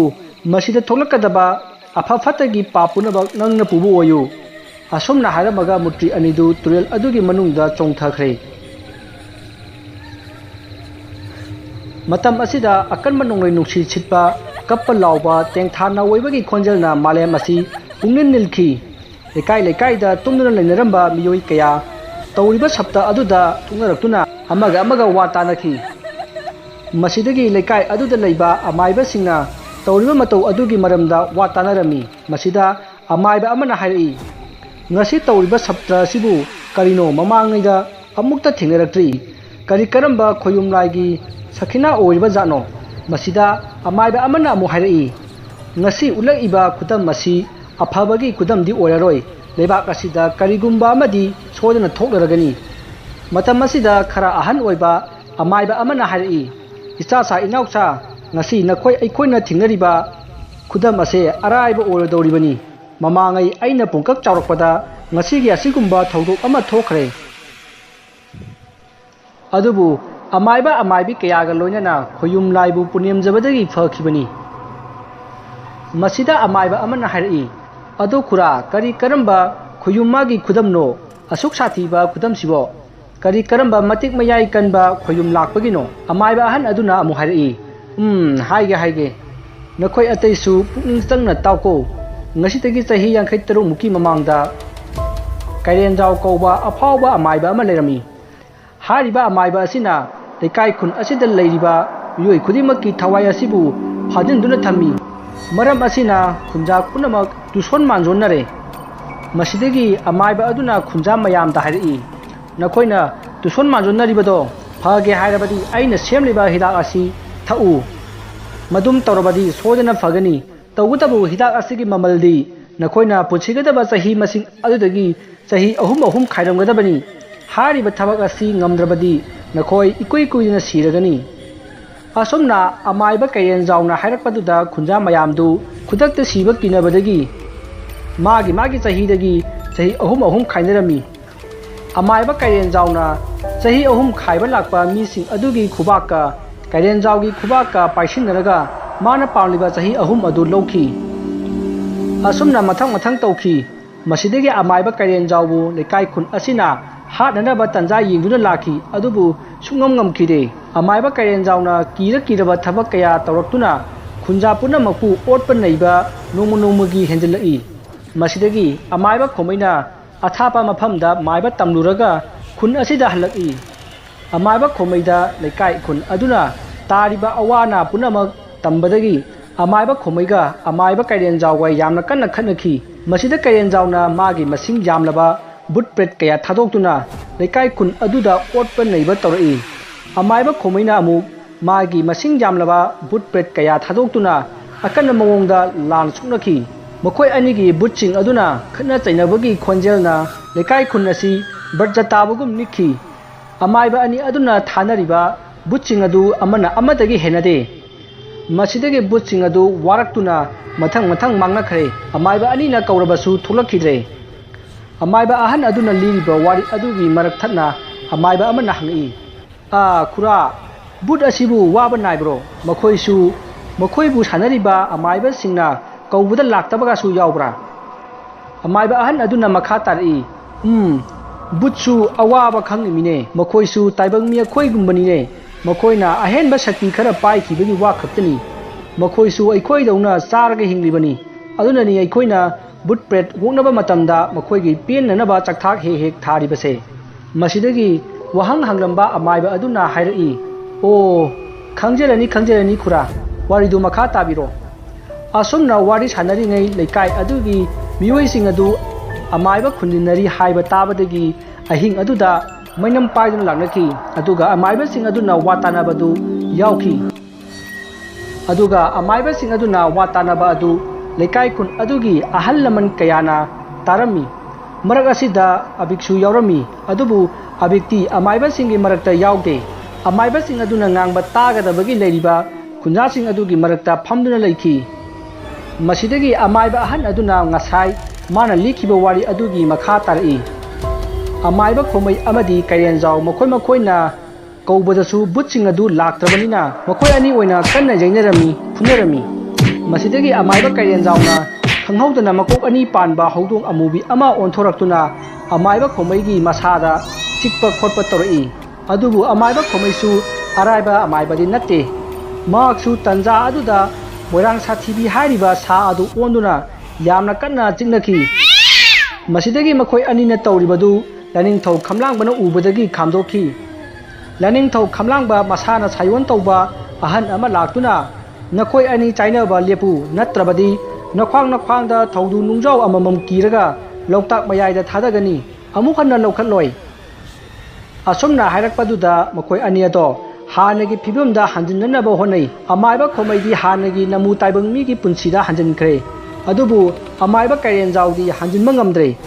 मसिदगी कैरेंजावना मफम अदु थादोकलमलगा चेनखि असुमना महागना चेनख्रबा मतुंगदा अमाइबा खोमैदा हयेंग कोरौ नोंजादा खमलांगबा आइबु इरा थौनी तौदुना लाई यकायु आइने नखोइगी मतेंग पांगे को नखोइना आइबु यकाइरक्त्रबदी आइने नखोइदा तेंबांगबा यारोइदौरी असुमना हाइरमगा मांगख्रे वफम अदु लेकाय अदुगी अहल लमनसिंगदा अमाइबा खोमैना वफम पुनमक तमखि मसिदगी खुंजा मयामना लानिंगथौ खमलांगबाबु यकाइरोन सक्तुना यकाइदुना मतेंग निखि मसिदगी लानिंगथौ खमलांगबना ngarang yanakhiba wafam aduda khambi maitreng maijau hogatlu aduga अमाइबा कैरेंजावगी माना सेना इनबा फी अमा लंगसिंदुना लाइसोन तिनसोन तौगदबनी हाइना हाइरअगा अमाइबा खोमैगी मसादा लानिंथौ खमलांगबाबु सादोंख्रे माना हाइरंबगी मतुंग इन्ना अमाइबा खोमै अमदी कैरेंजाव मखोइ अनिना पुनखिबा मफम अदुदा मै हौगतुना मै थाखि मदुदा अमाइबा कैरेंजावगी फी लंगसिंदुना लाइनिंथौ खमलांगबा सादोंख्रबा खोमैना लाइसोन कया सोनबा हौरई मसिदगी कैरेंजावदु करोमदगिनो खंहौदना मै अदुबु मुथतनबा कन्ना होनरई अदुबु ngamखिदे मसिदगी अमाइबा कैरेंजावगी मथाइ ओइबा फी अदु मंत्र कया सोंदुना मै थाबदगी ओन थोइना लैमाइदा थरो थरो ओलमलगा याइबी मांखि थवाइ यावद्रबा कैरेंजाव हक्चांग पोलांग अदु तुमना मै थाखि असुमना अखोइ ngasi फावबा करिमता तौदुना लेरकपनी अदुबु ngasi di amuk no hongna na tawrakle kari thoklakaba asumna hainari matam aduda lekai kun adugi leirak khulak kudimakta thagol thawbagi khonjal mi singa salop salop chatpa law khongba mangle haina lawnabagi khonjal kaya tarai leiriba mayamdu koilei leiduna yengi matam asida amaiba ahan aduna hairi mayam punamak yumda hanarasi hayeng koro ngalaga amuk watanarasi haujikti मतम से यामना सु थेंगले मयाम हन्नरसे असुमना हाइरकपदगी मयाम अदु मागे मयुमदा हन्नबगी मरी चनखि मतम असिदा अमाइबा अहन अदुना तुंगलोमदगी येंगबदा चलिबा मयाम अदुगी मरक्ता Nipah अमगी मतुंगदा अमुबा निखक मतुंग इनदुना चटखि हारिबा नुपा अदु अतै कनासो नते अमाइबा अबिगनी अदुबु अमाइबा अहन अदुनदी अमम्बा मर ओइबनिना कनानो हाइबा खंखिदे असुमना हौखिदुना ꯃꯊꯪꯒꯤ ꯅꯣꯡ ꯉꯥꯜꯂꯦ ꯃꯇꯝ ꯑꯁꯤꯗ ꯑꯃꯥꯏꯕ ꯑꯕꯤꯛꯀꯤ ꯅꯨꯄꯤꯅ ꯁꯨꯃꯥꯡꯗꯒꯤ ꯌꯥ ꯂꯥꯡꯗꯨꯅ ꯆꯪꯉꯛꯏ ꯑꯕꯤꯛꯀꯤ ꯅꯨꯄꯤꯅ ꯍꯥꯏꯔꯛꯏ ꯀꯔꯤ ꯃꯇꯧꯅꯣ ꯇꯧꯔꯤꯁꯤꯕꯣ ꯏꯃꯥꯅ ꯍꯦꯛ ꯄꯣꯛꯄꯗꯒꯤ ꯎꯖꯔꯛꯇꯦ ꯑꯁꯤꯒꯨꯝꯕ ꯃꯇꯧ ꯑꯁꯤꯗꯤ ꯂꯩꯕꯥꯛ ꯑꯁꯤꯗ ꯃꯤ ꯑꯃꯠꯇ ꯂꯩꯕ ꯉꯝꯂꯣꯏꯗꯧꯔꯤ ꯀꯔꯝꯅꯣ ꯃꯥꯒꯤ ꯅꯨꯄꯤꯅ ꯉꯥꯡꯗꯨꯅ ꯆꯪꯉꯛꯄꯗꯨꯗ ꯑꯃꯥꯏꯕ ꯑꯕꯤꯛꯅ ꯈꯪꯗꯕ ꯁꯥꯔꯒ ꯍꯪꯉꯤ ꯍꯥꯏ ꯀꯩꯗꯧꯔꯒꯦꯅꯦ ꯅꯪꯕꯣ ꯀꯔꯤꯅꯣ ꯎꯔꯥꯎ ꯊꯔꯥꯎꯔꯤꯗꯨꯕꯣ ꯑꯌꯨꯛꯁꯤꯗ ꯀ꯭ꯋꯥꯛ ꯁꯥꯔꯤꯕ꯭ꯔꯥ ꯅꯪꯕꯣ ꯃꯁꯤꯗ ꯃꯥꯒꯤ ꯅꯨꯄꯤꯅ ꯈꯨꯝꯃꯛꯏ ꯍꯣ ꯑꯗꯨꯕꯨꯔꯣ ꯑꯩꯈꯣꯏꯒꯤ ꯃꯃꯥꯡꯗ ꯆꯦꯜꯂꯤꯕ ꯇꯨꯔꯦꯜ ꯑꯁꯦ ꯇꯪꯈꯥꯏ ꯈꯔ ꯍꯦꯟꯅ ꯀꯪꯍꯧꯔꯦ ꯀꯔꯤ ꯃꯇꯧꯅꯣ ꯑꯁꯤꯕꯣ ꯅꯠꯇꯦ ꯃꯁꯤꯅ ꯑꯁꯨꯝ ꯀꯪꯈ꯭ꯔꯗꯤ ꯑꯩꯈꯣꯏ ꯀꯗꯥꯏꯗꯒꯤ ꯏꯁꯤꯡ ꯊꯛꯀꯅꯤ ꯑꯁꯨꯝꯅ ꯍꯥꯏꯔꯛꯄꯗꯨꯗ ꯑꯕꯤꯛꯅ ꯍꯥꯏꯔꯛꯏ ꯍꯥꯏ ꯃꯃꯥ ꯀꯪꯖꯁꯅꯨꯅꯦ ꯃꯁꯤꯅ ꯀꯪꯂꯕꯗꯤ ꯑꯩꯈꯣꯏ ꯁꯦꯟ ꯐꯪꯒꯗꯧꯔꯤꯕꯅꯤꯅꯦ ꯑꯁꯨꯝꯅ ꯍꯥꯏꯔꯛꯄꯗꯨꯗ ꯑꯕꯤꯛꯀꯤ ꯅꯨꯄꯤꯅ ꯌꯥꯝꯅ ꯉꯛꯅ ꯍꯥꯏꯔꯛꯏ ꯇꯨꯔꯦꯜꯒꯤ ꯏꯁꯤꯡ ꯀꯪꯂꯒ ꯀꯃꯥꯏꯅ ꯏꯁꯤꯡ ꯐꯪꯒꯗꯧꯔꯤꯅꯣ ꯑꯕꯤꯛꯅ ꯍꯥꯏꯔꯛꯏ ꯍꯥꯏ ꯑꯄꯪꯕꯤ ꯑꯩ ꯇꯧꯒꯦ ꯌꯦꯡꯉꯨ ꯑꯗꯨꯕꯨ ꯅꯪ ꯑꯩꯅ ꯇꯧꯒꯗꯧꯔꯤꯕꯁꯤꯡ ꯑꯁꯦ ꯀꯅꯥꯃꯠꯇꯗꯤ ꯍꯥꯏꯗꯣꯛꯄ ꯌꯥꯔꯣꯏꯀꯣ ꯍꯥꯏꯅ ꯍꯥꯏꯔꯛꯑꯒ ꯑꯃꯥꯏꯕ ꯑꯕꯤꯛꯅ ꯈꯨꯖꯥꯏ ꯃꯆꯥꯃꯨꯛ ꯆꯥꯎꯕ ꯒꯣꯠ ꯆꯐꯨ ꯑꯃ ꯄꯨꯊꯣꯔꯛꯂꯒ ꯃꯥꯒꯤ ꯅꯨꯄꯤꯒꯤ ꯃꯃꯥꯡꯗ ꯂꯦꯞꯄ ꯂꯩꯇꯅ ꯏꯁꯤꯡ ꯍꯩꯊꯔꯛꯏ ꯃꯁꯤꯗꯒꯤ ꯑꯃꯨꯛ ꯂꯩꯃꯥꯏꯗ ꯄꯨꯡꯂꯨꯞ ꯂꯨꯞꯄ ꯃꯈꯩ ꯇꯥꯔꯤꯕ ꯏꯁꯤꯡ ꯃꯌꯥꯝ ꯑꯗꯨ ꯂꯣꯏꯅ ꯑꯃꯨꯛ ꯆꯐꯨ ꯑꯗꯨꯗ ꯍꯥꯞꯆꯤꯟꯈꯤ ꯂꯩꯃꯥꯏ ꯑꯗꯨꯗ ꯏꯁꯤꯡ ꯍꯩꯗꯣꯛꯈꯤꯕꯒꯤ ꯈꯨꯗꯝ ꯐꯥꯎꯕ ꯂꯩꯈꯤꯗꯦ ꯃꯁꯤꯗꯒꯤ ꯑꯕꯤꯛꯅ ꯃꯈꯥ ꯇꯥꯔꯛꯏ ꯎꯔꯦꯗꯅ ꯅꯪ ꯑꯩꯅ ꯇꯧꯕ ꯉꯝꯕꯁꯦ ꯂꯩꯔꯝꯃꯨ ꯑꯩ ꯊꯣꯡꯒꯥꯜꯗ ꯊꯣꯛꯇꯨꯅ ꯃꯌꯥꯝ ꯀꯔꯤ ꯀꯔꯤ ꯍꯥꯏꯅꯕ ꯍꯥꯏꯕꯗꯣ ꯇꯥꯔꯨꯈꯤꯒꯦ ꯑꯁꯨꯝꯅ ꯍꯥꯏꯔꯝꯃꯒ ꯑꯕꯤꯛ ꯊꯣꯡꯒꯥꯜ ꯊꯣꯛꯈꯤ ꯑꯗꯨꯒ ꯑꯕꯤꯛꯀꯤ ꯅꯨꯄꯤꯅ ꯌꯥꯝꯅ ꯉꯛꯅ ꯌꯥꯝꯅ ꯀꯤꯅ ꯑꯕꯤꯛꯄꯨ ꯌꯦꯡꯗꯨꯅ ꯂꯩꯍꯧꯏ ꯑꯕꯤꯛꯅ ꯊꯣꯡꯒꯥꯜ ꯌꯧꯔꯛꯄꯗ ꯈꯨꯟꯖꯥ ꯃꯌꯥꯝ ꯑꯃꯅ ꯇꯨꯔꯦꯜꯒꯤ ꯇꯣꯔꯕꯥꯟꯗ ꯂꯦꯞꯇꯨꯅ ꯉꯔꯪ ꯋꯥ ꯇꯥꯅꯔꯝꯃꯤ ꯃꯁꯤꯗꯒꯤ ꯇꯨꯔꯦꯜ ꯃꯄꯥꯟ ꯑꯗꯨꯗ ꯂꯩꯅꯔꯤꯕ ꯃꯌꯥꯝ ꯑꯗꯨꯅ ꯑꯃꯥꯏꯕ ꯑꯕꯤꯛ ꯎꯕꯗ ꯆꯦꯟꯁꯤꯜꯂꯛꯇꯨꯅ ꯍꯥꯏꯔꯛꯏ ꯑꯣꯖꯥ ꯃꯥꯏꯕ ꯑꯣꯖꯥꯁꯨ ꯑꯃꯥꯏꯕ ꯑꯃ ꯑꯣꯏꯔꯤꯕꯅꯤꯅ ꯈꯔꯗꯤ ꯈꯪꯂꯝꯒꯅꯤ ꯇꯧꯔꯤꯕ ꯃꯇꯧ ꯑꯁꯤꯕꯨ ꯀꯔꯤꯅꯣ ꯇꯨꯔꯦꯜꯒꯤ ꯏꯁꯤꯡ ꯑꯁꯤ ꯂꯦꯞꯇꯅ ꯑꯁꯨꯝ ꯀꯪꯊꯔꯛꯂꯦ ꯃꯁꯤꯕꯨ ꯀꯔꯝꯅ ꯊꯤꯡꯍꯧꯒꯅꯤ ꯀꯔꯤꯒꯨꯝꯕ ꯃꯁꯤꯅ ꯀꯪꯈ꯭ꯔꯕꯗꯤ ꯂꯩꯕꯥꯛ ꯑꯁꯤ ꯂꯩꯕ ꯉꯝꯂꯔꯣꯏ ꯃꯁꯤꯗꯒꯤ ꯑꯃꯥꯏꯕ ꯑꯕꯤꯛꯅ ꯍꯥꯏꯔꯛꯏ ꯃꯁꯤꯗꯤ ꯑꯩꯅ ꯁꯨꯝ ꯈꯟꯕꯗ ꯋꯥꯡꯕ꯭ꯔꯦꯟ ꯏꯄꯥꯕꯨ ꯑꯃꯨꯛꯇꯪ ꯄꯨꯅꯦꯝꯖꯔꯕꯗꯤ ꯂꯩꯕꯥꯛꯀꯤ ꯑꯋꯥꯕ ꯀꯣꯛꯀꯗ꯭ꯔꯥ ꯈꯜꯂꯤ ꯑꯗꯨꯕꯨ ꯂꯨꯔꯤꯕꯗꯤ ꯋꯥꯡꯕ꯭ꯔꯦꯟ ꯈꯨꯔꯨꯝꯕꯗ ꯁꯅꯥ ꯈꯥꯡꯉꯦꯟ 19 ꯆꯪꯒꯅꯤ ꯃꯁꯤꯅꯤ ꯈ꯭ꯋꯥꯏꯗꯒꯤ ꯂꯨꯔꯤꯕꯁꯦ ꯑꯃꯥꯏꯕ ꯑꯕꯤꯛꯀꯤ ꯋꯥ ꯇꯥꯕꯗ ꯃꯌꯥꯝꯗꯨ ꯇꯨꯃꯤꯟ ꯂꯩꯅꯩ ꯃꯁꯤꯗꯒꯤ ꯉꯁꯥꯏꯗꯒꯤ ꯑꯕꯤꯛꯅ ꯉꯥꯡꯕ ꯇꯥꯔꯤꯕ ꯑꯃꯥꯏꯕꯁꯤꯡ ꯑꯗꯨꯒꯤ ꯃꯔꯛꯇꯒꯤ ꯉꯔꯥꯡꯒꯤ ꯑꯃꯥꯏꯕ ꯑꯍꯟ ꯑꯗꯨꯅ ꯍꯥꯏꯔꯛꯏ ꯏꯕꯨꯡꯉꯣ ꯑꯕꯤꯛ ꯋꯥꯡꯕ꯭ꯔꯦꯟ ꯏꯄꯥ ꯄꯨꯅꯦꯝꯖꯕꯗꯕꯨ ꯀꯔꯤꯒꯤ ꯁꯅꯥ ꯑꯗꯨꯛ ꯌꯥꯝꯅ ꯆꯪꯒꯗꯧꯔꯤꯕꯅꯣ ꯂꯥꯏ ꯈꯨꯔꯨꯝꯕ ꯂꯣꯏꯔꯒ ꯃꯁꯥꯗ ꯑꯃꯨꯛ ꯄꯤꯈꯤꯒꯗꯕ꯭ꯔꯥ ꯑꯁꯨꯝꯅ ꯍꯪꯉꯛꯄ ꯑꯗꯨꯗ ꯑꯃꯥꯏꯕ ꯑꯕꯤꯛꯅ ꯍꯥꯏꯔꯛꯏ ꯁꯅꯥꯁꯤꯡ ꯑꯗꯨꯗꯤ ꯂꯥꯏꯗ ꯏꯔꯣꯟꯅꯨꯡꯗ ꯊꯥꯗꯈ꯭ꯔꯒꯗꯕꯅꯤ ꯀꯅꯥ ꯑꯃꯠꯇꯅ ꯃꯗꯨ ꯈꯨꯟꯗꯨꯅ ꯁꯤꯖꯤꯟꯅꯕ ꯌꯥꯔꯣꯏ ꯃꯁꯤꯗꯒꯤ ꯈꯨꯟꯖꯥ ꯃꯌꯥꯝꯗꯨꯅ ꯍꯥꯏꯔꯛꯏ ꯀꯔꯤ ꯋꯥꯅꯣꯗ ꯑꯃꯥꯏꯕ ꯑꯕꯤꯛ ꯂꯥꯏ ꯈꯨꯔꯨꯝꯕꯗꯨꯕꯨ ꯁꯅꯥ ꯑꯗꯨꯛ ꯌꯥꯝꯅ ꯆꯪꯕ ꯑꯩꯈꯣꯏ ꯊꯦꯡꯅꯔꯛꯇꯦ ꯍꯥꯏꯅ ꯍꯥꯏꯔꯛꯄꯗꯒꯤ ꯑꯕꯤꯛꯇꯨ ꯏꯀꯥꯏꯔꯦ ꯑꯗꯨꯒ ꯁꯥꯎꯁꯨ ꯌꯥꯝꯅ ꯁꯥꯎꯅꯤꯡꯉꯤ ꯃꯁꯤꯗꯒꯤ ꯑꯕꯤꯛꯅ ꯍꯥꯏꯔꯛꯏ ꯐꯔꯦ ꯑꯗꯨꯗꯤ ꯃꯌꯥꯝꯅ ꯊꯣꯛꯄ ꯐꯅꯅꯕ ꯇꯧꯖꯍꯧꯔꯣ ꯍꯥꯏꯔꯝꯃꯒ ꯃꯌꯨꯝ ꯆꯪꯈ꯭ꯔꯦ ꯃꯇꯝ ꯑꯁꯤꯗ ꯑꯃꯥꯏꯕ ꯑꯍꯟ ꯑꯗꯨꯅ ꯑꯕꯤꯛꯀꯤ ꯇꯨꯡꯗ ꯃꯟꯇ꯭ꯔ ꯈꯔ ꯁꯣꯜꯂꯒ ꯌꯦꯡꯕꯗ ꯑꯕꯤꯛꯀꯤ ꯇꯨꯡꯗ ꯑꯃꯨꯕ ꯂꯥꯏ ꯑꯅꯤ ꯏꯟꯅꯗꯨꯅ ꯆꯠꯈꯤ ꯑꯃꯥꯏꯕ ꯑꯍꯟ ꯑꯗꯨꯅ ꯈꯪꯉꯤ ꯃꯗꯨꯗꯤ ꯑꯕꯤꯛꯁꯤ ꯃꯃꯥꯡꯗ ꯁꯤꯈꯤꯕ ꯑꯃꯥꯏꯕ ꯀꯩꯔꯦꯟꯖꯥꯎꯒ ꯃꯥꯟꯅꯔꯛꯀꯗꯧꯔꯤ ꯍꯥꯏꯕꯁꯦ ꯑꯕꯤꯛꯅꯁꯨ ꯑꯃꯥꯏꯕ ꯑꯍꯟ ꯑꯗꯨꯅ ꯃꯥꯒꯤ ꯃꯔꯝꯗ ꯈꯔ ꯈꯪꯉꯤ ꯍꯥꯏꯕꯁꯤ ꯈꯪꯈ꯭ꯔꯦ ꯑꯁꯨꯝꯅ ꯃꯇꯝꯗꯨ ꯍꯧꯈ꯭ꯔꯦ ꯈꯨꯟꯖꯥ ꯃꯌꯥꯝ ꯑꯗꯨꯁꯨ ꯃꯥꯒꯤ ꯌꯨꯝꯗ ꯆꯪꯅꯈ꯭ꯔꯦ ꯑꯗꯨꯕꯨ ꯃꯌꯥꯝꯗꯨ ꯀꯔꯤ ꯊꯣꯛꯂꯒꯕ ꯍꯥꯏꯗꯨꯅ ꯄꯥꯈꯠꯅꯈꯤ ꯃꯁꯤꯗꯒꯤ ꯑꯃꯥꯏꯕ ꯑꯕꯤꯛꯅ ꯅꯨꯃꯤꯗꯥꯡ ꯑꯃ ꯑꯃꯥꯏꯕ ꯑꯍꯟ ꯑꯗꯨꯒꯤ ꯃꯅꯥꯛꯇ ꯂꯥꯛꯇꯨꯅ ꯍꯥꯏꯔꯛꯏ ꯑꯣꯖꯥ ꯃꯥꯏꯕ ꯑꯩꯅ ꯇꯧꯔꯤꯕ ꯊꯕꯛ ꯑꯁꯤ ꯅꯪꯁꯨ ꯈꯪꯉꯤ ꯍꯥꯏꯕ ꯑꯩ ꯈꯪꯉꯤ ꯑꯗꯨꯕꯨ ꯑꯩꯒꯤ ꯊꯕꯛ ꯑꯁꯤꯗ ꯑꯌꯦꯠꯄꯗꯤ ꯄꯤꯔꯛꯀꯅꯨ ꯀꯔꯤꯒꯨꯝꯕ ꯄꯤꯔꯛꯑꯕꯗꯤ ꯑꯐꯕ ꯑꯣꯏꯔꯣꯏ ꯍꯥꯏꯅ ꯍꯥꯏꯔꯛꯏ ꯃꯁꯤꯗ ꯑꯃꯥꯏꯕ ꯑꯍꯟ ꯑꯗꯨꯅ ꯍꯥꯏꯔꯛꯏ ꯏꯕꯨꯡꯉꯣ ꯑꯕꯤꯛ ꯅꯪꯅ ꯇꯧꯔꯤꯕꯗꯣ ꯌꯥꯝꯅ ꯐꯠꯇꯦ ꯇꯧꯒꯅꯨ ꯅꯪꯅ ꯃꯗꯨ ꯑꯁꯨꯝ ꯇꯧꯔꯕꯗꯤ ꯑꯩꯅ ꯂꯩꯀꯥꯏ ꯂꯩꯔꯤꯕ ꯑꯁꯤꯗ ꯇꯥꯛꯀꯅꯤ ꯃꯁꯤꯗꯒꯤ ꯑꯕꯤꯛꯅ ꯍꯥꯏꯔꯛꯏ ꯅꯪꯅ ꯂꯩꯀꯥꯏ ꯇꯥꯛꯇ꯭ꯔꯤꯉꯩ ꯑꯩꯅ ꯍꯥꯟꯅ ꯍꯥꯠꯀꯅꯤ ꯍꯥꯏꯅ ꯍꯥꯏꯔꯝꯃꯒ ꯑꯕꯤꯛ ꯃꯌꯨꯝꯗ ꯆꯠꯈ꯭ꯔꯦ ꯑꯁꯨꯝꯅ ꯑꯃꯥꯏꯕ ꯑꯍꯟ ꯑꯗꯨꯒ ꯑꯕꯤꯛꯀ ꯅꯤꯡꯉꯥꯏ ꯁꯪꯗꯥꯅꯗꯨꯅ ꯈꯠꯅꯔꯕ ꯃꯇꯨꯡ ꯑꯕꯤꯛ ꯌꯨꯝꯗ ꯍꯜꯂꯛꯂꯦ ꯅꯨꯃꯤꯠꯇꯨꯒꯤ ꯅꯨꯃꯤꯗꯥꯡ ꯑꯗꯨꯁꯨ ꯍꯨꯏꯁꯤꯡꯅ ꯀꯟꯅ ꯀꯞꯄ ꯌꯨꯝꯗ ꯂꯣꯏꯕ ꯁꯟ ꯏꯔꯣꯏ ꯀꯌꯥꯅ ꯁꯪꯒꯣꯜꯗꯒꯤ ꯐ꯭ꯔꯨꯡ ꯆꯦꯟꯊꯣꯔꯛꯄ ꯀꯌꯥ ꯑꯃ ꯇꯧꯔꯤ ꯑꯃꯥꯏꯕ ꯑꯕꯤꯛꯅ ꯌꯨꯝ ꯌꯧꯔꯛꯄꯗ ꯃꯥꯒꯤ ꯌꯨꯝꯒꯤ ꯊꯣꯡꯒꯥꯜꯗ ꯃꯨꯁꯤꯟ ꯃꯨꯕ ꯈꯔ ꯂꯦꯞꯇꯨꯅ ꯂꯩꯔꯝꯃꯤ ꯑꯃꯥꯏꯕ ꯑꯕꯤꯛꯇꯨ ꯆꯠꯂꯝꯕꯗꯒꯤ ꯆꯞ ꯂꯦꯞꯄꯤ ꯑꯗꯨꯕꯨ ꯃꯆꯤꯟꯗ ꯀꯔꯤꯅꯣ ꯃꯟꯇ꯭ꯔ ꯈꯔ ꯁꯣꯜꯂꯤ ꯃꯁꯤꯗꯒꯤ ꯃꯥꯒꯤ ꯌꯨꯝꯒꯤ ꯊꯣꯡꯒꯥꯜꯗ ꯂꯦꯞꯄꯝꯕꯁꯤꯡ ꯑꯗꯨꯅ ꯀꯧꯔꯛꯏ ओजा अबिक हनबिरक्लेदना ngसाइदगी ngaइजरक्लिबनी वा अमत तानाजगेदना ओजाबु कदोम लेंबिरुबनो मसिदा अबिकना खुमलई आइसे चत्तब यादब थबक अमा चलुबनी अदो नखोइन आइबु ngairamiसिबु करी लेरगेने असुमना हंगकपा अदुदा लैरिबा मखोइ अदुना मखा तारई सुमदोबनी ओजा एखोइगी कैरो लेकाइ असिदा तौरिबा थबक असि ओजा माइबा नंगना थोकनबनी हाइरी अदुना मतुंग तौबिरनु नंगना फाजिनदुना थमलिबा इसिंग मयाम मदु थादोरउ मदु नत्रबदी अफबा ओइरोइ असुमना हाइरकपा अदुदा अमाइबा अबिकतु तुमिन्ना लई असुमना ngaihak लेरगा हाइरई फारे फारे मयाम आई मयामदा सोइख्रे ngasimak ising ase कंगनबा सितोक चरगे हाइना सेरानना हाइरअगा नोक नोक्तुना मयुमलोमदा चंखरे अमाइबा अबिकना उसित थवोइदबा अदुदा लैरिबा मियोइसिंग अदुना तानादुना फुनबा होनई अदुबु करोमदगिनो खंगदना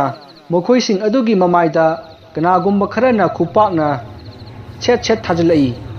मसिदगी मखोइसिंग अदुगी मखोंगदा कनागुम्बा खरना पारगा चिंगबदौना सोरो सोरो लाक्तुना तोरेलोमदा मखोइ लोइनमक चिंखी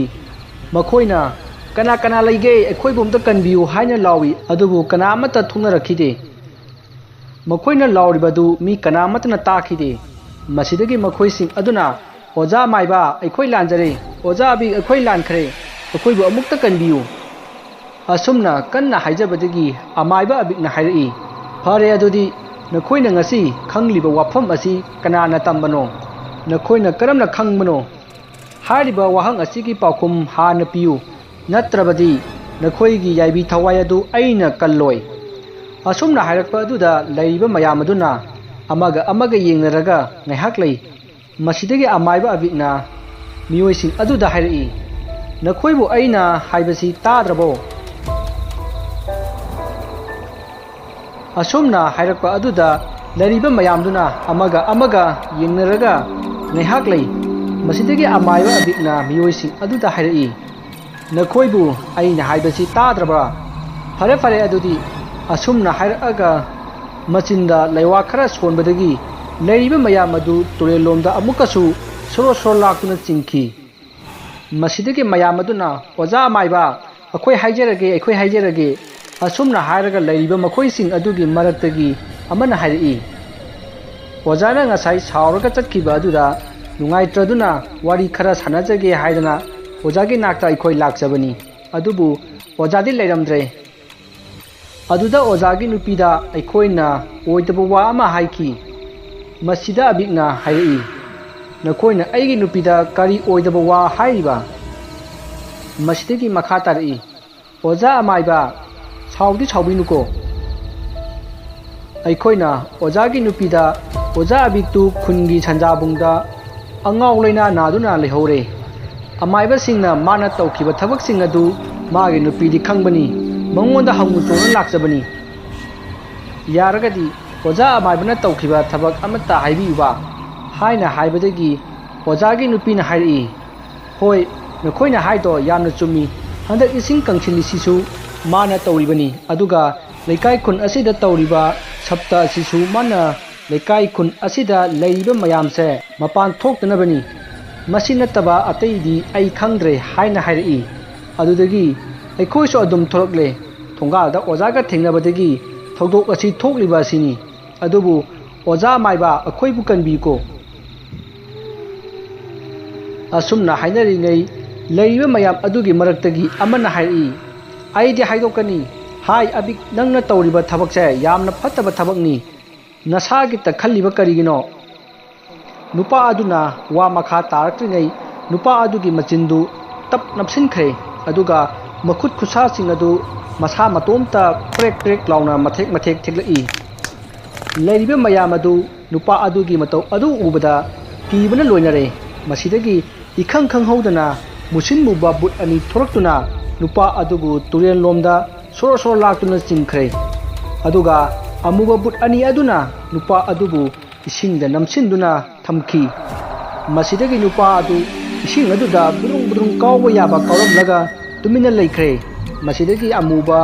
बुट अनि अदुसु मांख्रे तौरिबा मतौ अदुदा नुपा अदुगा लाकमिनबा मखोइसिंग अदुदी मखोइना हौजिक लैरिबसी कराइदनो हाइबा फावबा कावख्रे ꯆꯦꯟꯁꯤ ꯀꯔꯥꯏ ꯂꯩꯁꯤ ꯀꯔꯥꯏ ꯇꯧꯐꯝ ꯈꯪꯗꯅ ꯑꯃꯥꯏꯕ ꯑꯕꯤꯛꯅ ꯇꯧꯔꯤꯕ ꯑꯗꯨ ꯌꯦꯡꯗꯨꯅ ꯂꯩꯈꯤ꯫ ꯃꯁꯤꯗꯒꯤ ꯑꯕꯤꯛꯅ ꯃꯈꯥ ꯇꯥꯅ ꯂꯩꯔꯤꯕꯁꯤꯡ ꯑꯗꯨꯗ ꯍꯥꯏꯔꯛꯏ, ꯅꯈꯣꯏꯒꯤ ꯃꯔꯛꯇ ꯑꯩꯅ ꯇꯧꯔꯤꯕ ꯊꯧꯗꯣꯛ ꯑꯁꯤ ꯍꯥꯏꯗꯣꯛꯀꯦ ꯍꯥꯏꯅ ꯈꯟꯕ ꯃꯤ ꯌꯥꯎꯔꯤꯕ꯭ꯔꯥ? ꯑꯃꯥꯏꯕ ꯑꯕꯤꯛꯀꯤ ꯋꯥ ꯇꯥꯕꯗ ꯂꯩꯔꯤꯕ ꯃꯌꯥꯝ ꯑꯗꯨ ꯇꯨꯃꯤꯟ ꯇꯨꯃꯤꯟ ꯂꯩꯅꯈꯤ꯫ ꯃꯁꯤꯗ ꯑꯕꯤꯛꯅ ꯍꯥꯏꯔꯛꯏ, ꯅꯈꯣꯏ ꯑꯩꯅ ꯍꯪꯂꯤꯕꯁꯦ ꯀꯅꯥꯃꯠꯇ ꯇꯥꯗ꯭ꯔꯕ꯭ꯔꯥ? ꯂꯩꯔꯤꯕꯁꯤꯡ ꯑꯗꯨꯗꯒꯤ ꯑꯃꯅ ꯌꯥꯝꯅ ꯀꯤꯅ ꯃꯈꯣꯟꯗꯨ ꯅꯤꯛꯂꯤ ꯅꯤꯛꯂꯤ ꯇꯧꯔꯒ ꯍꯥꯏꯔꯛꯏ, ꯑꯣꯖꯥ ꯑꯃꯥꯏꯕ, ꯑꯣꯖꯥꯒꯤ ꯇꯧꯕ ꯉꯝꯕ ꯑꯩꯈꯣꯏ ꯎꯖꯔꯦ ꯈꯪꯖꯔꯦ꯫ ꯑꯩꯈꯣꯏ ꯑꯣꯖꯥꯅ ꯇꯧꯔꯤꯕ ꯊꯕꯛꯁꯤꯡ ꯑꯁꯦ ꯀꯅꯥꯃꯠꯇꯗ ꯍꯥꯏꯗꯣꯛꯆꯔꯣꯏ, ꯈꯨꯌꯨꯝ ꯃꯥꯅ ꯎꯕꯤꯁꯅꯨ꯫ ꯑꯁꯨꯝꯅ ꯂꯩꯔꯤꯕ ꯃꯌꯥꯝ ꯑꯗꯨꯅ ꯋꯥꯁꯛꯇꯨꯅ ꯑꯕꯤꯛꯅ ꯇꯧꯔꯤꯕ ꯊꯕꯛ ꯑꯗꯨ ꯍꯥꯏꯗꯣꯛꯂꯣꯏ ꯍꯥꯏꯅ ꯋꯥꯁꯛꯂꯝꯃꯤ꯫ ꯃꯁꯤꯗꯒꯤ ꯑꯃꯥꯏꯕ ꯑꯕꯤꯛꯅ ꯃꯈꯣꯏꯗ ꯍꯥꯏꯔꯛꯏ, ꯐꯔꯦ ꯐꯔꯦ ꯑꯗꯨꯗꯤ ꯅꯈꯣꯏ ꯅꯪꯒꯤ ꯁꯪꯒꯥꯏꯗ ꯍꯜꯂꯣ꯫ ꯑꯗꯨꯕꯨ ꯀꯔꯤꯒꯨꯝꯕꯗ ꯃꯤꯅ ꯅꯈꯣꯏꯕꯨ ꯀꯔꯥꯏꯗ ꯆꯠꯂꯨꯏ ꯍꯪꯂꯛꯂꯕꯗꯤ ꯃꯥꯏꯕ ꯑꯕꯤꯛꯇꯨ ꯌꯥꯝꯅ ꯀꯟꯅ ꯅꯥꯕꯗꯒꯤ ꯑꯅꯥꯕ ꯍꯪꯂꯨꯕꯅꯤ ꯍꯥꯏꯅ ꯈꯨꯝꯒꯗꯕꯅꯤ, ꯅꯈꯣꯏ ꯈꯪꯂꯕ꯭ꯔꯥ? ꯂꯩꯔꯤꯕꯁꯤꯡ ꯑꯗꯨꯅ ꯈꯪꯖꯔꯅꯤ ꯑꯣꯖꯥ ꯃꯥꯏꯕ, ꯑꯩꯈꯣꯏ ꯁꯣꯏꯗꯅ ꯈꯨꯝꯖꯒꯦ, ꯑꯗꯨꯗꯤ ꯑꯩꯈꯣꯏ ꯍꯟꯖꯈ꯭ꯔꯒꯦ꯫ ꯑꯁꯨꯝꯅ ꯑꯃꯥꯏꯕ ꯑꯕꯤꯛꯅ ꯇꯧꯔꯤꯕ ꯊꯕꯛ ꯑꯗꯨ ꯂꯩꯀꯥꯏ ꯑꯗꯨꯒꯤ ꯃꯤꯑꯣꯏ ꯈꯔꯅ ꯈꯪꯂꯛꯄꯗꯒꯤ ꯃꯗꯨ ꯍꯥꯏꯗꯣꯛꯀꯅꯨ ꯍꯥꯏꯅ ꯀꯤꯍꯟ ꯈꯪꯍꯟꯕꯗꯒꯤ ꯍꯥꯏꯗꯣꯛꯈꯤꯗꯦ꯫ ꯃꯁꯤꯗꯒꯤ ꯃꯤꯑꯣꯏꯁꯤꯡ ꯑꯗꯨꯁꯨ ꯍꯟꯈ꯭ꯔꯦ, ꯑꯗꯨꯒ ꯑꯃꯥꯏꯕ ꯑꯕꯤꯛꯁꯨ ꯌꯨꯝꯗ ꯆꯪꯉꯛꯏ꯫ ꯃꯇꯝ ꯑꯁꯤꯗ ꯃꯥꯒꯤ ꯅꯨꯄꯤꯅ ꯑꯕꯤꯛꯇ ꯍꯥꯏꯔꯛꯏ, ꯉꯁꯥꯏ ꯅꯨꯄꯥ ꯈꯔ ꯂꯥꯛꯑꯝꯃꯤ, ꯑꯗꯨꯒ ꯀꯔꯤꯅꯣ ꯈꯔ ꯍꯥꯏꯔꯝꯃꯤ, ꯑꯗꯨꯕꯨ ꯀꯔꯤꯅꯣ ꯑꯁꯦꯡꯕ꯭ꯔꯣ ꯑꯗꯨꯕꯣ? ꯑꯕꯤꯛꯇꯨ ꯃꯥꯒꯤ ꯅꯨꯄꯤꯗ ꯃꯨꯟꯅ ꯌꯦꯡꯉꯒ ꯂꯩꯃꯥꯏꯗ ꯃꯈꯨꯠꯇꯨꯅ ꯈꯣꯔꯣ ꯈꯣꯔꯣ ꯈꯣꯠꯂꯤ꯫ ꯇꯧꯔꯤꯕ ꯃꯇꯧ ꯑꯗꯨ ꯃꯥꯒꯤ ꯅꯨꯄꯤ ꯑꯗꯨꯅ ꯌꯥꯝꯅ ꯀꯤꯈꯤ꯫ ꯑꯃꯥꯏꯕ ꯑꯕꯤꯛꯅ ꯍꯥꯏꯔꯛꯏ, ꯀꯔꯤꯒꯤꯅꯣ ꯅꯪꯅ ꯑꯩꯅ ꯍꯥꯏꯗꯣꯛꯀꯅꯨ ꯍꯥꯏꯈꯤꯕ ꯋꯥꯐꯝ ꯑꯗꯨ ꯃꯌꯥꯝ ꯑꯗꯨꯗ ꯍꯥꯏꯗꯣꯛꯂꯤꯕ?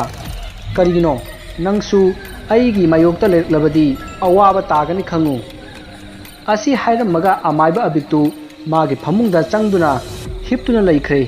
ꯃꯥꯒꯤ ꯅꯨꯄꯤꯁꯨ ꯋꯥ ꯑꯃꯠꯇ ꯉꯥꯡꯗꯅ ꯇꯨꯃꯤꯟꯅ ꯐꯝꯗꯨꯅ ꯂꯪ ꯅꯥꯏꯔꯤ꯫ ꯃꯥꯒꯤ ꯃꯆꯥꯁꯤꯡ ꯑꯗꯨꯁꯨ ꯅꯨꯡꯉꯥꯏꯅ ꯇꯨꯝꯗꯨꯅ ꯂꯩꯔꯤ꯫ ꯃꯇꯝ ꯑꯁꯤꯗ ꯑꯕꯤꯛꯀꯤ ꯌꯨꯝꯒꯤ ꯑꯀꯣꯏꯕꯗ ꯗꯪ ꯗꯪ ꯆꯦꯟꯕ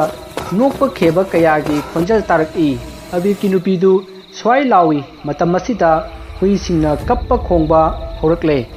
ꯑꯀꯟꯕ ꯅꯨꯡꯁꯤꯠ ꯁꯤꯠꯂꯛꯂꯦ꯫ ꯅꯨꯃꯤꯠ ꯑꯗꯨꯗꯤ ꯍꯥꯟꯅ ꯇꯧꯔꯝꯕ ꯁꯞꯇ ꯑꯗꯨꯗꯒꯤ ꯍꯦꯟꯅ ꯁꯥꯊꯤꯔꯛꯏ꯫ ꯌꯨꯝꯗ ꯇꯨꯝꯗꯨꯅ ꯂꯩꯔꯤꯕ ꯃꯌꯥꯝ ꯑꯗꯨꯒꯤ ꯃꯈꯣꯡꯗꯨ ꯇꯥꯞ ꯇꯥꯞ ꯄꯥꯏꯔꯛꯈꯤ꯫ ꯃꯁꯤꯗꯒꯤ ꯃꯌꯥꯝꯗꯨ ꯈꯪꯄ꯭ꯔꯦꯛ ꯈꯪꯗꯨꯅ ꯍꯧꯒꯠꯅꯔꯛꯏ꯫ ꯃꯁꯤꯗ ꯅꯠꯇꯅ ꯌꯨꯝꯁꯤꯡꯒꯤ ꯊꯣꯡꯖꯥꯎꯗ ꯗꯪ ꯗꯪ ꯊꯤꯟꯕ ꯍꯧꯔꯛꯏ, ꯑꯗꯨꯒ ꯃꯣꯏꯕꯨꯡ ꯈꯣꯡꯕ, ꯃꯤ ꯀꯞꯄ ꯂꯥꯎꯕ ꯀꯌꯥ ꯑꯃꯁꯨ ꯇꯧꯔꯛꯏ꯫ ꯂꯩꯀꯥꯏ ꯈꯨꯟ ꯑꯗꯨꯗ ꯂꯩꯔꯤꯕ ꯈꯨꯟꯖꯥ ꯃꯌꯥꯝꯗꯨ ꯀꯤꯕꯅ ꯂꯣꯏꯅꯈ꯭ꯔꯦ꯫ ꯌꯨꯝ ꯈꯔꯗꯗꯤ ꯀꯤꯃꯟꯈꯤꯗꯨꯅ ꯀꯞꯄ ꯂꯥꯎꯕ ꯀꯌꯥꯁꯨ ꯍꯧꯔꯛꯏ꯫ ꯇꯧꯔꯤꯕ ꯃꯇꯧ ꯑꯗꯨ ꯑꯃꯥꯏꯕ ꯑꯍꯟ ꯑꯗꯨꯅꯗꯤ ꯑꯕꯤꯛꯅ ꯇꯧꯍꯟꯕꯅꯤ ꯍꯥꯏꯕꯁꯤ ꯈꯪꯕꯅꯤꯅ ꯌꯥꯝꯅ ꯁꯥꯎꯅꯤꯡꯂꯝꯃꯤ꯫ ꯃꯁꯤꯗꯒꯤ ꯃꯍꯥꯛꯅ ꯃꯥꯒꯤ ꯍꯩꯖꯕ ꯃꯟꯇ꯭ꯔ ꯀꯌꯥ ꯁꯣꯟꯗꯨꯅ ꯑꯕꯤꯛꯅ ꯁꯥꯟꯅꯔꯤꯕ ꯕꯨꯠꯁꯤꯡ ꯑꯗꯨ ꯐꯥꯊꯅꯕ ꯍꯣꯠꯅꯕꯗ ꯉꯝꯈꯤꯗꯦ꯫ ꯑꯃꯥꯏꯕ ꯑꯍꯟ ꯑꯗꯨ ꯑꯕꯤꯛꯅ ꯁꯥꯟꯅꯔꯤꯕ ꯕꯨꯠ ꯑꯁꯤ ꯀꯔꯝꯕ ꯕꯨꯠꯅꯣ ꯍꯥꯏꯗꯨꯅ ꯌꯦꯡꯉꯨꯕꯗ ꯑꯃꯥꯏꯕ ꯑꯍꯟ ꯑꯗꯨ ꯇꯨ ꯆꯨꯡꯈꯤ꯫ ꯑꯃꯥꯏꯕ ꯑꯍꯟ ꯑꯗꯨꯅ ꯃꯆꯤꯟꯗ ꯃꯨꯔꯨꯝ ꯃꯨꯔꯨꯝ ꯁꯣꯜꯂꯤ꯫ ꯏꯁ, ꯀꯔꯤ ꯃꯇꯧꯅꯣ ꯑꯕꯤꯛ ꯍꯥꯏꯕ ꯑꯃꯥꯏꯕꯁꯤꯅ ꯇꯧꯔꯤꯕꯁꯤꯕꯣ? ꯑꯁꯨꯛ ꯌꯥꯝꯈ꯭ꯔꯕ ꯁꯔꯣꯏ ꯉꯥꯔꯣꯏ ꯇꯤꯟꯃꯨ ꯂꯥꯏꯃꯨ ꯃꯌꯥꯝ ꯑꯁꯤ ꯃꯥꯗꯤ ꯀꯔꯝꯅ ꯂꯩꯇꯥꯏꯅꯔꯤꯕ? ꯀꯔꯤꯒꯨꯝꯕꯗ ꯃꯥꯅ ꯂꯥꯏꯁꯤꯡ ꯑꯁꯤꯕꯨ ꯂꯣꯏꯁꯤꯜꯂꯝꯂꯕꯗꯤ ꯐꯩ, ꯅꯠꯇ꯭ꯔꯕꯗꯤ ꯁꯅꯥ ꯂꯩꯕꯥꯛ ꯑꯁꯤ ꯃꯤ ꯇꯥꯕ ꯉꯝꯂꯣꯏꯗꯧꯔꯤ ꯀꯔꯝꯅꯣ?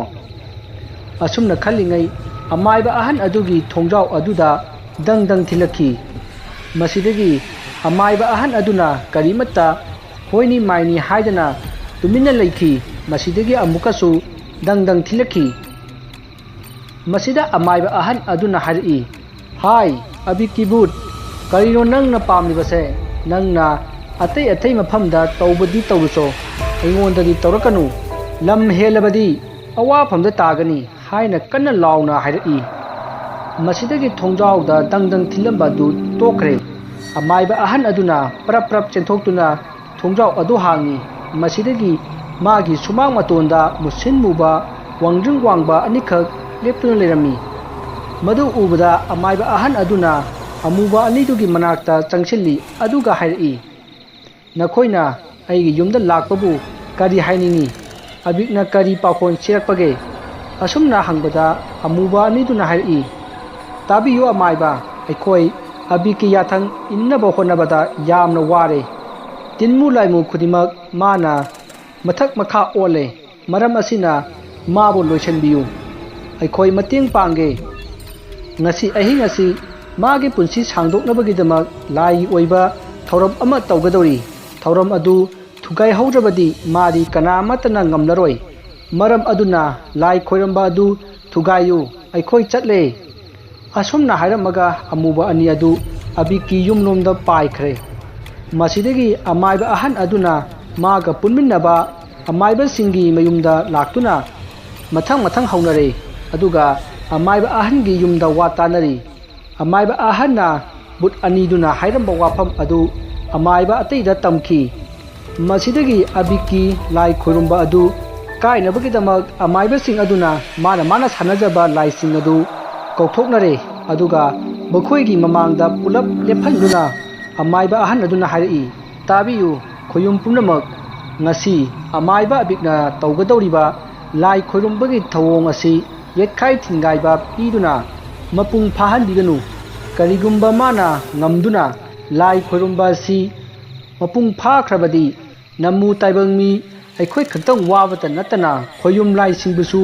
awaba oiragani maram asina abiki lai khorumba asibu yekhai thingaibiu matam asida amaiba sing aduna sanariba butching adu tumin leikhi masidagi अमाइबा सिंग अदुना माना सानरिबा लाइसिंग अदुदा कैदौरे खुमद्रबदी हाइना हंगबदा लाइसिंग अदुगी मरक्तगी अमना हाइरी अमाइबा अबिका अखोइगा लंबा तौबो ओइथोकलोय मादी मीगी अस्तिना सेंबा चै अमा लई मदु पाइबनिना अखोइना सोकपा ngamde बुचिंग अदुगी वा ताबदा अमाइबा अहन अदुना हाइरी फरे अदुदी अखोइसु यावना चलसी मागी मनाक्ता नखोइनासु अमाइबा अबिपु ngak cheliba layam adubu panaro aduga aikhoisu magi chai adu lowunaba honarage asumna hainaduna amaiba sing aduga makhona sanajaba butching aduga amaiba abiki manakta lakhi makhona lakpa adu abikna khangbadagi magi yamlaba butching adu thadoktuna amaiba sing aduna porakpa butching aduga akanba mawongda lansoknaki बुचिंग अदुना Khanna चैनबगी खोंजलना लेकाई खुल अदु पुंगनिन निल्ली kappa लाउबा तेंथाना ओइबा अकनबा नुसित छिटबा नोंग मंगदना खाकपा लाउबगी खोंजल मयाम असिना लेकाई खुन अदुदा लैरिबा मयाम अदु मिपाइनरे मसिदगी अमाइबा सिंगा अबिका अकनबा लान सोकनरे हाइबा पाउ तारकपदगी लेकाई the लैरिबा नुपा सिंग अदु थुंगरक्तुना तौरिबा मतौ अदु यिंगनखी मसिदगी अमाइबा सिंग अदुना मचिंदा लाइसोन कया सोंदुना अमाइबा अबिकी चैसु अदुबु थीबा हौरई मसिदगी अबिकी बुचिंग अदुना अमाइबा सिंगना पोरकपा बुचिंग अदुदगी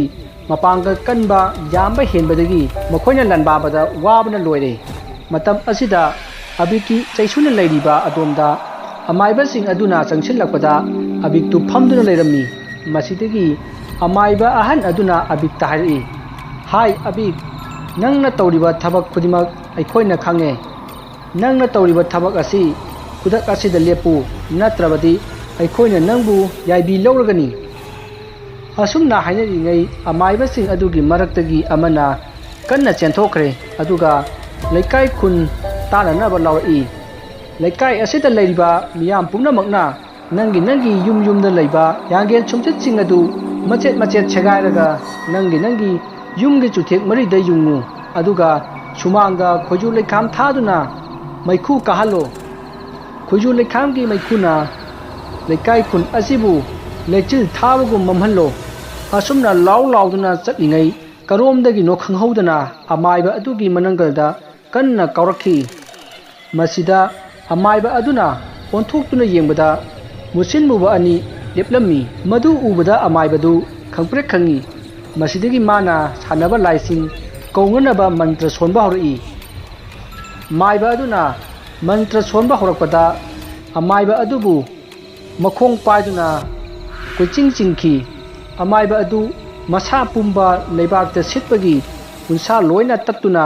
ईना पुंगलुप लुपले मसिदगी बुट अनि अदुना अमाइबा अदुगी मखोंग अनिदु नामा पाइनरगा कन्ना चिंथेकपदा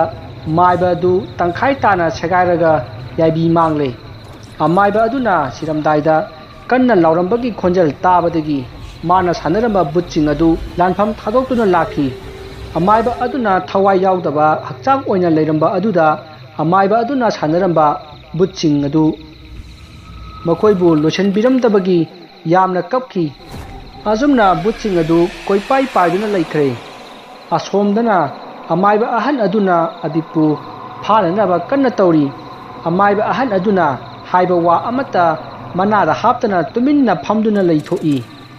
नाकन अमदा मखोना तानरकलिबा चै अदुसु अबिकि मनाक्ता लैरे अमाइबा अमना चै अदु लौंगनबा चोंसिल्लकलिबा अमाइबा अदु कुदक अदुदा हौदोंग ओंदुना अमाइबा अबिकि ममांगदा कुंदुना तुमिन्ना लैखरे तौरिबा मतौ अदु उबदा अमाइबा अतैदु स्वाइ लाउखी मतम असिदा लेकाइ मियामना थानरकपा बैजु लेखामगी मैखुना लेकाइ खुल अदु लेचिन थांबगुम ममलमी मसिदगी ngसाइदगी फुनरंबा बुटसिंग अदु लेकाइ अदु थादोक्तुना चेनखरे मतम असिदा अबिकना हाइरई नखोइना अइगोदगी पामलिबसे करिनो मसिदगी अमाइबा अहन अदुना हाइरई नंगना तौरिबा थबक असि खुदक असिदा तोकपा पामी असुमना हाइरपदा अदुदी अइगोंदा सना खांगेन तरागा नपान पियु अदु ओरबदी अइना तौरिबसे तोकलगे असुमना वारी सानरिङै ngसाइ हाउदोंग ओनखिबा अमाइबा अदु लेकाइ मयामना खोइजु लेखाम थादुना तनखाइबदगी अमाइबा अदुबु हाउदोंग ओललिबा बुट अदुसु चेनखरे मरम असिदगी अमाइबदु मी ओनथोरक्तुना अबिकि चै अदु तुमिन्ना लौखी मसिदगी अमाइबा अदुना अबिक ताहारई हाय अबिक हौजिक्ति नंगी हिंफम लैत्रे नंगी चै अदु अइना पाइरे असुमना हाइरकपदा अबिकतु यामना पाखतना फट लाउना लैथोरकपदा चै अदु लैरमद्रे अमाइबा अदुना पाइदुना लैरमले मसिदगी अमाइबा अहन अदुना अबिकपु फाहौरो हाइना लाउरकपदा फाननबा होनरई मतम असिदा अमाइबा अबिकना अचौबा कैजाव अमा ओनथोरक्तुना चै पाइबा अमाइबा अदुगी मखौरिदा चिकपदगी अमाइबा अदु खुदक्ता मंगक तत्तुना सिखी मसिदगी अमाइबा अहन अदुना चेनसिल्लक्तुना चै अदुबु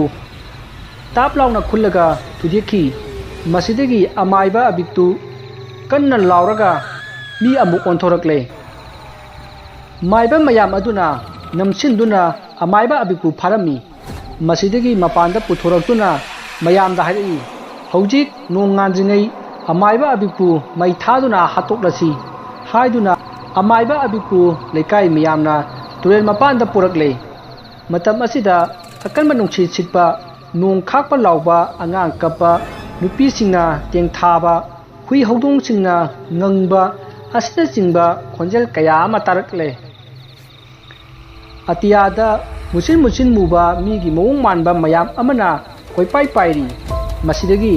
लेकाइ मियामना सिंग पैदुना अमाइबा अबिकपु कोम अमा तौथोकलगा थाददुना मथक्ता मैजाव थारमी मसिदगी माना सिजिनरंबा चै अदुसु मैनुंगदा लंगसिलमी अमाइबा अबिक मै थाबा अदुदा लेकाइ मयामदु हराउनखी मसिदगी इखंग खंगौदना अबिकपु फाबदा यावबा अमाइबा अनि मखोंग पाइदुना मैनुंग अदुदा चिंगसिनखी मसिदगी मयाम अदु कीबदगी कायदुना चेनखी मसिदगी अमाइबा अहन अदुना हाइरई कना अमतना चेनबिगनु मयाम पुन्ना थोरो मसी लोसिनमिनसी असीबा खरना सिरबसु अखोइना ngमदबा यादबनी असुमना लाउरकपदगी मयाम अदु मही अमुक चुंगरक्तुना मखा ताना मै थाखी अदुबु अबिकि मसादी मैना सुचाक चाखिदे ममी पाखोक्तुना अदुम लैखी असुमना नुमिर हुमनी लेप्तना मै थार फावबा अबिक मागी मफी मरोल मैना चाकपा नतना करिमता तौखिदे मसिदगी अमाइबा सिंग अदुना अबिकना सानरंबा बुटसिंग अदु लैताइनदुना हंगबदा मादी चही सुरोन अहुम पुनसीगनी मतम अदु सुद्री फावबा मैना चाकलबसु करीमता तौरोय माना हौजिक लेरिबसे अतैगी नते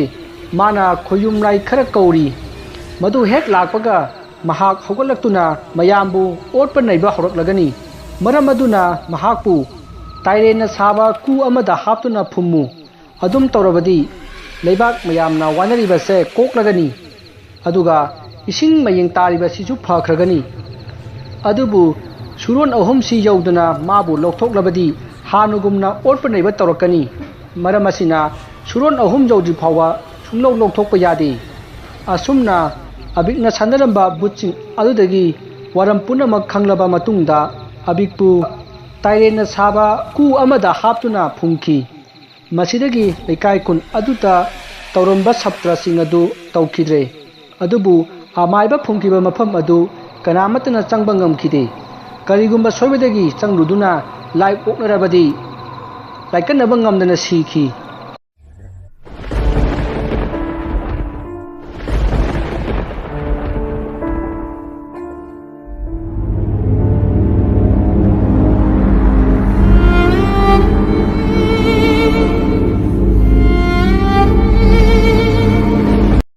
असुमना अमाइबा अबिक फुंखिबा नोंग हौखिबना हप्ता हौखरे हप्ता हप्ता हौखिबना था कया हौखरे असुमना था कया हौखिबना सही हौखरे असुमना सही कया हौखरबा मतुंग 2020 यौरक्तुना चौखटपगी लमजेंदा कन्ना चेनरी लाई हाइबसे करिनो महाक्सी हनपोट अमरा हाइना फाव हंगरगलबा मतम असिदा थोकलिबा अंगकपा थौदोक अमगी वारिनी वारी अदु मयामद खुदोल तमजरी बेबेका अफाउबा ENT डॉक्टर अमनी महाकना येंगबदा फत्तबा कनासु लेते होय करिगुंबदा फत्तबासु अदुम यावी अदुबु अयामबनदी अदुम फखी असुमना डॉक्टर असना तांजबा सेनफम कयाना लम अमा लैकी हारिबा लम अदुदा मथोन मरिगी फजरबा युम अमा सारमी युम अदु यामना सेन चंगना फजबा डिजाइन कया योमलगा साबनी असुमना युम अदु साबा लोरदुना अफबा नुमित था अमा येंगलगा युम अदुबु संगारगा चंगनबगिदमक सेम सारी नुमित असिदा युम अदुगी अफबा मांगोल ओइननबा अमायबा पांजी अमना लाइसोन तिनसोन कया तौरिंगै युम अदुदगी क्वाक अमा पाइथोरकी लैरिबा मयाम अदुना इंगक ngakna कईनुन हे हुजिकिदुबो कराइदगी क्वाकनोने ओंथोकना चावख्रेदा असुमना हाइनरिङै मतम मदुदा खंगहौदना ज्वार हारकी युम अदुगी चाक्संगलोमदा पुखमगुंबा अमा ताखिबगुम जरेंग जरेंग लाउबा मखोल अमा ताखी मयाम अदुना ज्वार हाबगी ओरमगनी हाइना हाइनकी अदुबु चाक्संग अदुदा येंगुबदा कोंदी अमत्ता तारमदे मयामदु इंगक ngai अदुबु थोनदी खंजलुदे असुमना संगाबगी थौरम मदु लोइसिंदुना मयाम चाबा थकपा हौनरई मयामदु या लांगदुना चानरी असुमना तोंदरिङै नुपी अमगी नाकंदा लैरिबा इसिंग बतल अदु चाक पुखम लोमदा तुसिलखी मसिदगी नुपी अदुना कइनोने हाइदुना अमु हौगतुना थम्मी कैसु थुदोकपदी खनखिदे असुमना चाक चाबा अदु तंखाई चलकपा द्वाइदा मामतोप अदुगी जिंगा मथक्ता दंग लाउबा अहौबा मखोल अमा ताखी मयामदु खंप्रे खंगी मसिदगी मयाम अदुना हाइनरई कनाई मसा सिंगनोने मीगी मामतोपता नुंगना थारईसिबो मथोंग चादेदा